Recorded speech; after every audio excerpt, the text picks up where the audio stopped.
We are all the same as all other victims. We are damaged goods. That they say there is no way out.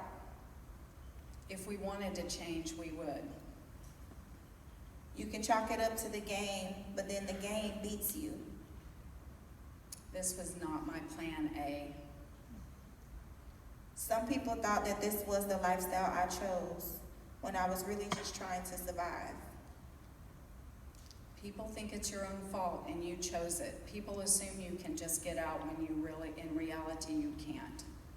That we are too damaged to be productive members of society. That we were on drugs when this started. That we do it for the dope.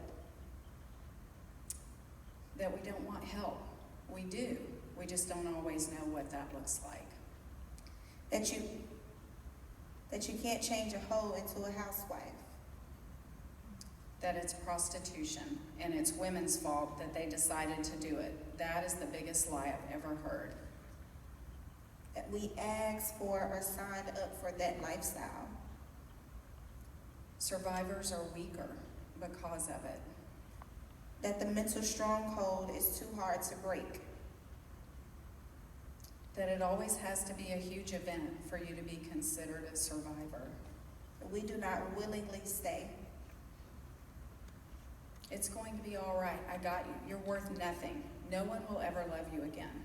This is what you deserve. Doing drugs, fantasy, fast money isn't worth it.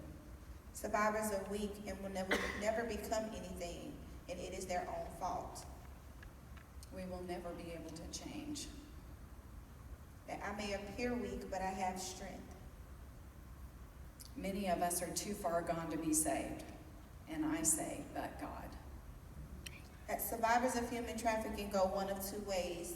Either very crazy, out there and promiscuous, and very wild sex lives, or the survivors have very reserved personalities and reserved sex life. We had a choice. I was a victim long before I was identified.